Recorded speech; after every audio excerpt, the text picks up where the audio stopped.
अस्सलाम वालेकुम, मैं हूं डॉक्टर इरफान अहमद। आप सबको खुश आमदीद। अगर आपकी बैक में दर्द है और वो एक टांग में जा रही है, आपकी उम्र 18 साल से लेके 45 साल के दरमियान में है, या आपने कोई हैवी वेट उठाया है, जिम में कोई हैवी वज़न उठाया है, उसके बाद आपकी बैक में और टांग में दर्द जा रही है, या जब आप ज़्यादा देर बैठ जाते हैं उसके बाद आपकी कमर में और टांग में दर्द शुरू हो जाती है, या जब आप एक जगह से दूसरी जगह ट्रैवल करते हैं उसके बाद आपकी टांग में दर्द आ जाती है, आपकी बैक में दर्द आ जाती है, तो आप इस वीडियो को ज़रूर देखें, क्योंकि मैं इस वीडियो में बताऊंगा कि डिस्क प्रोलैप्स या डिस्क बल्ज की वजह से शाइटिका डेवलप होती है, जो टांग में दर्द जाती है, इसको आप लोग घर पे कैसे ट्रीटमेंट कर सकते हैं और दुनिया में इसके क्या क्या ट्रीटमेंट ऑप्शन हैं। ये दिन में रखिए कि जो डिस्क प्रोलैप्स के पेशेंट हैं, जब वो हमारे पास आते हैं तो वो दो तरह से प्रेजेंट कर रहे होते हैं। नंबर 1 कैटेगरी वो होती है जिनकी बैक में दर्द होती है और वो टांग में तो जा रही होती है, लेकिन उनका पोस्चर बिल्कुल ठीक होता है, जैसे मैं बिल्कुल सीधा खड़ा हूँ, लेकिन आपको नहीं पता चलेगा कि मेरी टांग में दर्द हो रही है या मेरी बैक में दर्द हो रही है। लेकिन दूसरी कैटेगरी के वो पेशेंट्स होते हैं जिनकी स्पाइन थोड़ी सी शिफ्ट हो जाती है, जैसे फ़र्क उनकी लेफ्ट टांग में दर्द जा रही है तो थोड़ा सा राइट को टिल्ट कर देते हैं। हमारी ये कोशिश होती है कि सबसे पहले अगर किसी का पोस्चर शिफ्ट हुआ है, इनका अपर ट्रंक शिफ्ट हुआ है, तो पहले इसको करेक्ट करते हैं और फिर हम आपको ऐसी एक्सरसाइज करवाते हैं जिससे आपकी बैक में भी दर्द कम हो जाए और टांग में भी दर्द कम हो जाए।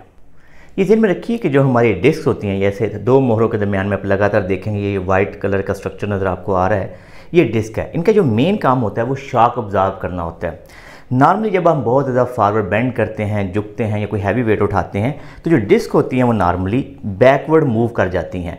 जैसे आप ये देखेंगे कि ये डिस्क थोड़ा सा रेड कलर का साइन नज़र आ रहा है, ये बैकवर्ड मूव की हुई है और वो नर्व पे जाकर दबाव डालते हैं, जिस वजह से शाइटिका डेवलप हो जाती है। हम आपको ऐसी एक्सरसाइज करवाते हैं ताकि क्योंकि डिस्क जो है बैकवर्ड जाती है, तो हमारी ये कोशिश होती है कि आपको ऐसी एक्सरसाइजेज गाइड करेंगे जिससे आपकी डिस्क फॉरवर्ड मूव करे। तो नॉर्मली हम इसके अंदर ज़्यादातर वो वाली एक्सरसाइज इनकरेज करते हैं जिसके अंदर स्पाइन की एक्सटेंशन हो, ना कि फ्लेक्शन हो, यानी कि बेंडिंग हो ना हो, वो पीछे बैकवर्ड मूव करे। शाइटिका क्या है? बेसिकली शाइटिका हमारी जो शाइटिक नर्व है जो कि हमारी लो बैक से निकलती है, वो L4, L5, S1, S2, S3 से मिलकर बनी हुई होती है, और जब डिस्क पीछे से बल्ज करती है, प्रोट्रूड करती है, तो वो इन नर्व्स के ऊपर दबाव डालना शुरू कर देती है, जिसकी वजह से हमारी टांग में दर्द आना शुरू हो जाती है।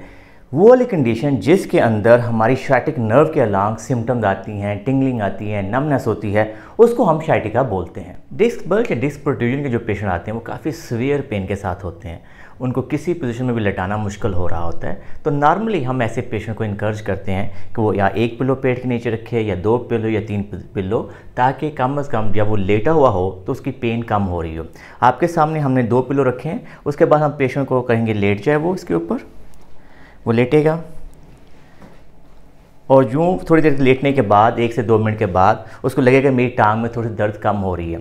इसी पोजीशन के अंदर नॉर्मली हम इनकरेज करते हैं कि आप घर में कोई भी इलेक्ट्रिक हीटिंग पैड या हॉट वाटर बोतल उसकी बैक पे रख दें, ताकि जो बैक के अंदर मसल के अंदर स्पैज़म आया हुआ है उसमें कमी आएगी। इसके बाद आप उसकी जिस टांग में दर्द जा रही है उसको भी 10 से 15 मिनट के लिए हीटिंग कर सकते हैं, हीट कर सकते हैं, ताकि उनके मसल्स के अंदर जो पेन है वो कम हो जाए। नॉर्मली मैं इनकरेज करता हूँ कि जब 10-15 मिनट की हीटिंग हो जाए उसके बाद पेशेंट को दोबारा थोड़ा सा वॉक अराउंड कर ले, ताकि उसकी पेन में कमी आ जाए। इसके बाद फिर हम पेशेंट को लटा देते हैं 5 से 10 मिनट के लिए। उसके बाद हम इनकरेज करते हैं कि उसकी बैक पे अच्छे तरीके से मसाज किया जाए, और जिस टांग में दर्द जा रही है उसको भी अच्छे तरीके से मसाज किया जाए। जब मसाज करेंगे तो नर्व के अलांग जो मसल के अंदर स्टिफनेस आ रही होती है उसमें कमी आएगी, और पेशेंट की पेन में भी काफ़ी तेज़ी से कमी आ जाती है। डिस्क प्रोलैप्स या डिस्क बल्ज के पेशेंट के अंदर नंबर 2 स्टेप जो हम अडॉप्ट करते हैं, हम 2 पिलो जो हैं पेशेंट के चेस्ट के नीचे रख देते हैं और उसको 1 से 2 मिनट के लिए वहाँ पे लेटाते हैं। इसके बाद हम कहते हैं पेशेंट से कि वो दोनों कोहनियों पे अपना सर उठाए, हेड उठाए और 10 से 15 सेकंड के लिए होल्ड करे इसको, लेकिन इस दौरान मेक श्योर करे कि उसके बैक के मसल यूज़ ना हो रहे हों, वो अपने कोहनियों के वेट से और पिल्लों के ऊपर रहने की वजह से अपनी बैक को एक्सटेंड कर रहा हो, यानी कि बेंड कर रहा हो, ताकि उसकी डिस्क की जो मूवमेंट है वो फॉरवर्ड हो रही हो। आप लोग घर में इस पोजीशन को मेंटेन करें और उसके बाद इसको 10 से 15 दफ़ा सुबह और 10 से 15 दफ़ा शाम में करें। होगा क्या कि आहिस्ता आहिस्ता आपकी पिंडली में से दर्द कम होना शुरू हो जाएगी, फिर थाई में से दर्द कम होगी, और अल्टीमेटली जो पेन है वो आपकी बैक पे आना शुरू हो जाएगी। इसका मतलब ये कि एक अच्छा साइन है कि जो पेन है जो कि दूर जा रही थी अब वो लोकलाइज हो रही है, तो इससे हमारी रिकवरी बेहतर हो रही है। नंबर 3 स्टेप के अंदर हम अपने पेशेंट से इंकरेज करते हैं कि अब उसकी पेन में काफ़ी कमी आई है, टांग में भी दर्द कम होना शुरू हो गई है और अल्टीमेटली पेन जो लोकलाइज हो रही है यानी कि बैक में जा रही है, तो हम अपने पेशेंट से कहते हैं कि दोनों हाथों पे जस्ट लाइक जैसे पुशअप करते हैं उस पोजीशन में जाए। लेकिन अगेन अपने बैक के मसल को यूज़ नहीं करेगा ताकि मैक्सिमम हमारी जो बैक है वो एक्सटेंड हो, लेकिन हमारे बैक के मसल अभी भी यूज़ ना हो। इस पोजीशन को भी 10 से 15 सेकंड के लिए होल्ड करें और फिर आराम से उसको वापस ले जाएं। आप लोग घर में इसको 10 से 15 दफ़ा सुबह, 10 से 15 दफ़ा शाम करेंगे तो आपकी बैक पेन में और की लेग पेन में काफ़ी कमी आ जाएगी। नंबर 4 स्टेप के अंदर हम अपने पेशेंट को इंकरेज करते हैं कि अब वो रिपीटेड मूवमेंट करेगा।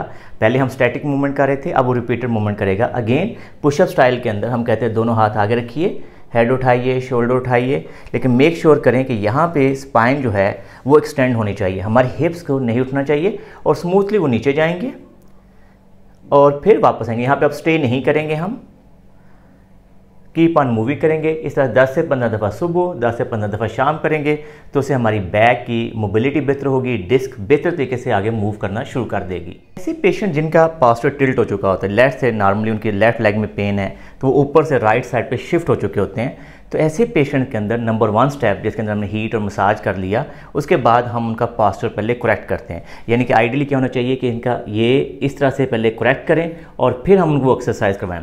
इसके लिए प्रेफरेबली हम दीवार के साथ राइट साइड को लगाते हैं, जैसे ये शरीक हम लगा रहे हैं।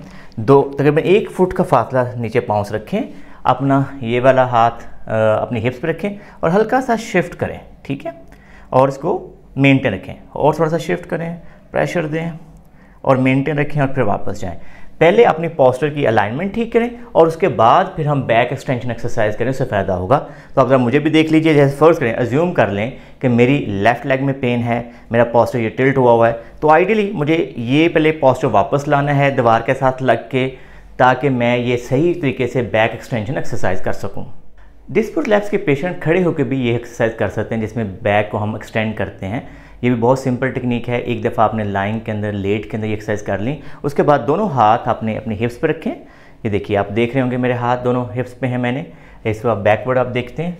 अब आपने सिंपली क्या करना है कि हेड को अपने पीछे लेके जाना है, लेकिन मेक श्योर करना है कि यहाँ पे हमारी स्पाइन एक्सटेंड हो रही है और फिर आराम से वापस ले आइए, फिर एक्सटेंड करिए और फिर इसको वापस ले आइए।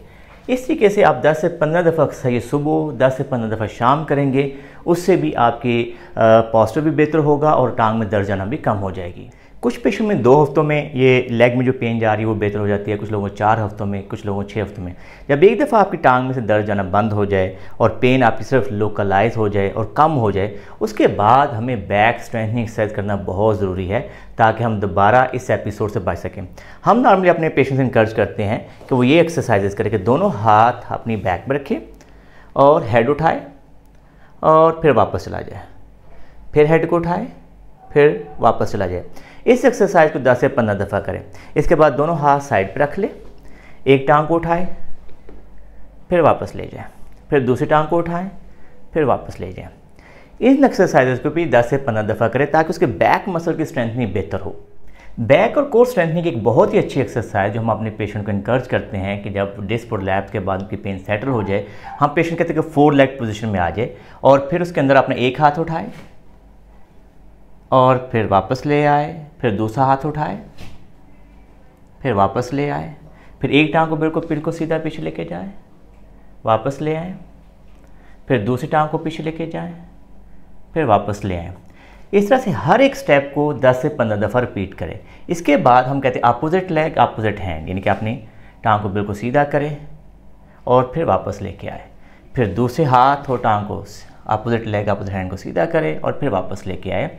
इस तरीके से पेशेंट के बैक और कोर मसल की स्ट्रेंथ बेहतर हो जाती है और दोबारा से डिस्क प्रोलैप्स या डिस्क बल्ज के एपिसोड से बचा जा सकता है। ये दिन में देखिए, डिस्क प्रोलैप्स या डिस्क बल्ज एक बहुत ही कॉमन इशू है। इसे बचने का जो बेहतरीन हल है कि हम वॉक करें। जो लोग ज़्यादा वॉक करते हैं उनके अंदर डिस्क प्रोलैप्स या डिस्क बल्ज होने के चांसेस कंपैरेटिवली कम होते हैं, क्योंकि वॉक इज़ अ बाम। दुनिया में ये कहा जाता है, साइंटिफिकली ये प्रूवन है कि बैक के लिए अगर कोई नंबर 1 एक्सरसाइज दी जाए तो वो वॉक होगी। तो इसलिए मैं आपको हाईली इंकरेज करूँगा, मोटिवेट करूँगा, आप इस इशू से एक दफ़ा गुजर चुके हैं और दोबारा इस इशू से बचना चाहते हैं तो डेली लाइफ के अंदर 30 से 45 मिनट की नॉर्मल पेस से लेकर ब्रिस्क वॉक करें। उससे आप दोबारा इस तरह के एपिसोड आने से बच सकते हैं। जैसे मैंने पहले बताया कि नॉर्मली ये पेन जो है 4 से 6 हफ्तों में ठीक हो जाती है। 90 से 95% पेशेंट सिंपल फिजियोथेरेपी से, एक्सरसाइज से बेहतर हो जाते हैं। लेकिन अगर ये पेन ठीक ना हो फिजियोथेरेपी करने से भी, तो नंबर 2 लाइन ऑफ जो ट्रीटमेंट है उसके अंदर हम एक इंजेक्शन ट्राई करते हैं जिसको एपिड्यूरल इंजेक्शन कहते हैं, ताकि वो आपकी टांग में जो दर्द जा रही है उसमें कमी आ जाती है और आप दोबारा नॉर्मल लाइफ में वापस आ जाते हैं।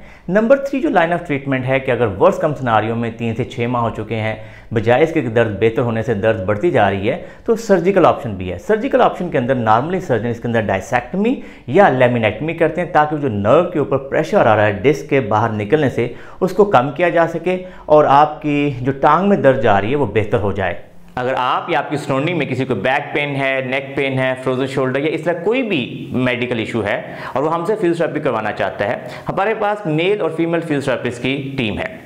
आप हमारे दिए हुए नंबर पर रब्ता कर सकते हैं और अपनी अपॉइंटमेंट बुक कर सकते हैं। हमारे वो पेशेंट जो आउट ऑफ कंट्री हैं, आउट ऑफ सिटी हैं और वो हमसे वीडियो कंसल्टेशन करना चाहते हैं, ऑनलाइन कंसल्टेशन करना चाहते हैं, वो भी हमारे दिए हुए नंबर पर रब्ता कर सकते हैं और अपनी ऑनलाइन कंसल्टेशन बुक कर सकते हैं। हम व्हाट्सएप और जूम मीटिंग के थ्रू वीडियो कंसल्टेशन करते हैं। उम्मीद है कि डिस्क प्रोलैप्स या डिस्क बल्ज की वजह से जो शाइटिक सिम्टम डेवलप होती हैं, टांग में दर्द जाती है, इस मौजू के ऊपर आपको हमारी ये वीडियो पसंद आई होगी। अगर आपको ये वीडियो पसंद आई है तो इसको लाइक और शेयर कीजिए, हमारे चैनल को सब्सक्राइब कीजिए और बेल आइकन को जरूर क्लिक कर लीजिए ताकि आपको हमारी नई वीडियो के बारे में आगाही हो। अल्लाह हम सबका हामी और नासर हो। अल्लाह हाफिज़।